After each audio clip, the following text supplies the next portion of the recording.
એક સમય એવો હતો જ્યારે સરકારી શાળાઓમાં પોતાના સંતાનોને ભણાવવા વાલીઓ સંકોચ અનુભવતા હતા, પરંતુ આજે ઘણી એવી સરકારી શાળાઓ છે જે ખાનગી શાળાઓની ટક્કર મારી રહી છે।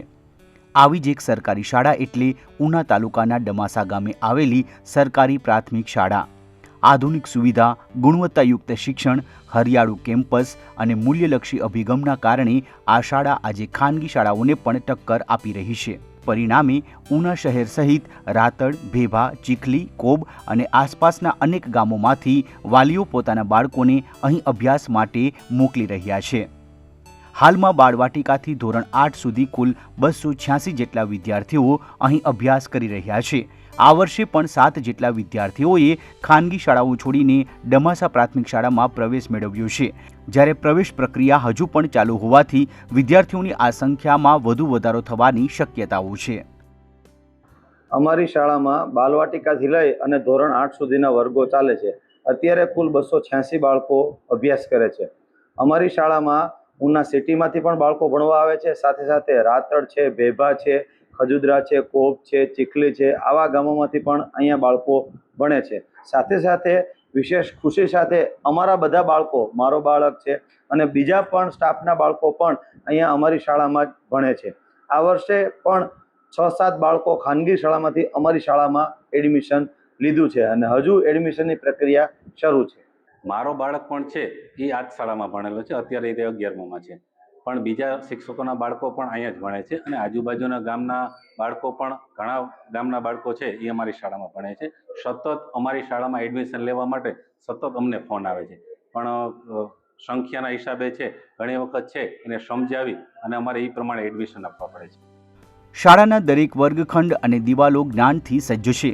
ગણિત, ભાષા, સામાજિક વિજ્ઞાન, રાજ્યો, જિલ્લાઓ, પક્ષીઓ, કવિતાઓ, બાલ પ્રોજેક્ટ અને ગ્રીન પ્રોજેક્ટના આકર્ષક પોસ્ટરો બાળકોને રમતમાં શીખવાની પ્રેરણા આપે છે।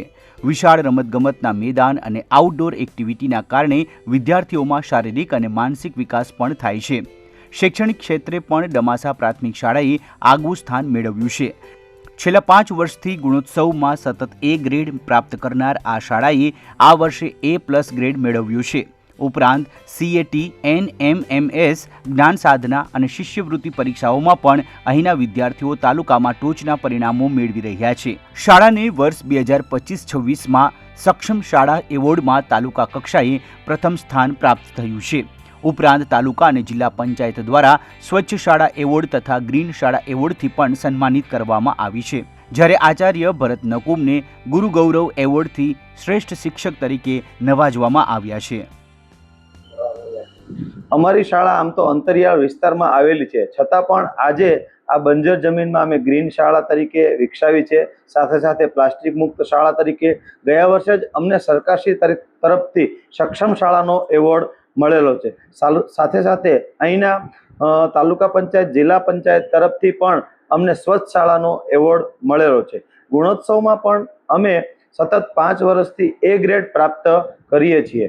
વિશેષ ખુશી સાથે એ જણાવીએ કે અમારા બાળકો CET, જ્ઞાન સાધના, NMS જેવી સ્પર્ધાત્મક પરીક્ષાઓ અને શિષ્યવૃત્તિની પરીક્ષાઓ પણ સારી રીતે સારા માર્ક્સ સાથે પાસ કરે છે, જેમાં અમે પણ તાલુકામાં ટોપ ઉપર રહીએ છીએ। મારી શાળા એક એવી શાળા છે કે પહેલાં પરિસ્થિતિ શૂન્ય હતી, એમાંથી અત્યારે સર્જન થઈ અને તાલુકામાં અવ્વલ નંબરે આવે છે દરેક। CET, જ્ઞાન સાધના, NMMS આવી સ્પર્ધાત્મક પરીક્ષામાં અમારા વિદ્યાર્થીઓ અવ્વલ હોય છે। અંદાજે છે એ બીજી શાળાઓ કરતાં ઘણા અમારા વિદ્યાર્થીઓ આગળ પડતા રહે છે। આમાં કોઈ પણ છે વિજ્ઞાન મેળો છે કે તાલુકા લેવલની કોઈ પણ સ્પર્ધા છે એમાં પણ અમારા બાળકો છે એ અવ્વલ હોય છે।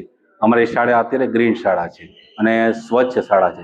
તમે જોશો તો ક્યાંય પણ છે એક કાગળ પણ તમને અમારી શાળામાં જોવા નહીં મળે। અમારી શાળા અત્યારે ગ્રીન શાળા છે, એમાં અત્યારે તમામ વૃક્ષો છે એમાં ડ્રીપ ગોઠવેલી છે।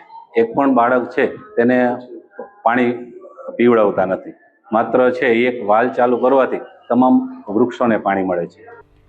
એક સમયે ઉબડખાબડ જમીન પર આવેલી આ શાળા આજે હરિયાળા વૃક્ષોથી ગ્રીન કેમ્પસમાં પરિવર્તિત થઈ ગઈ છે.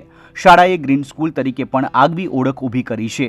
સાથે જ સમગ્ર પરિસરને પ્લાસ્ટિક મુક્ત શાળા તરીકે વિકસાવવામાં આવ્યું છે. વૃક્ષોના સંવર્ધન માટે ડ્રીપ સિંચાઈની વ્યવસ્થા પણ કરવામાં આવી છે, જેથી ઓછા પાણીમાં પણ હરિયાળી જળવાઈ રહે. સ્કૂલ ઓફ એક્સલન્સ મિશન હેઠળ શાળામાં smart classroom, computer lab, activity room, પ્રાર્થના હોલ, મધ્યાહન ભોજન શેડ, વિશાળ રમતનું મેદાન સહિતની તમામ આધુનિક સુવિધાઓ આ શાળામાં ઉપલબ્ધ છે. ડિજિટલ શિક્ષણ દ્વારા બાળકોને સરળ, રસપ્રદ અને ગુણવત્તાયુક્ત અભ્યાસ આપવામાં આવે છે.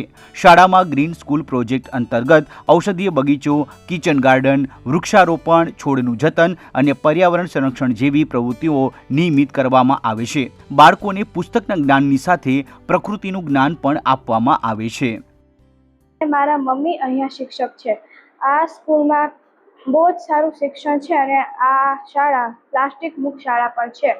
અહીંયા અમે બધા કમ્પ્યુટરમાં ટાઈપિંગ શીખીએ, પેઇન્ટ શીખીએ, ટાઈપિંગ માસ્ટરમાં પણ ઘણી બધી વસ્તુ શીખીએ છીએ અને લાઇબ્રેરીમાંથી પણ ઘણા પુસ્તકો વાંચીએ, એમાંથી અમને ઘણું પણ જ્ઞાન મળે છે. અને કોઈક વાર અમારે જે સમિતિ ગોઠવવામાં આવે છે તે પણ અમે સારી રીતે પૂર્ણ કરીએ છીએ અને સારી રીતે નિભાવીએ છીએ. ડમાસા પ્રાથમિક શાળા આજે સમગ્ર સમાજને એક મજબૂત સંદેશ આપે છે કે શિક્ષકની નિષ્ઠા, ગ્રામજનોનો સહયોગ અને બાળકોના ભવિષ્ય માટેનો સાચો સંકલ્પ હોય તો સરકારી શાળાઓ પણ ખાનગી શાળાઓ કરતાં વધુ ગુણવત્તાયુક્ત શિક્ષણ આપી શકે છે. આજે આ શાળા માત્ર ડમાસાની નહીં પરંતુ સમગ્ર ગીર સોમનાથ જિલ્લામાં સરકારી શિક્ષણનું ગૌરવ અને પ્રેરણાનું જીવંત પ્રતીક બની રહી છે. ગીર સોમનાથથી ધર્મેશ જેઠવાનો અહેવાલ, ETV ભારત.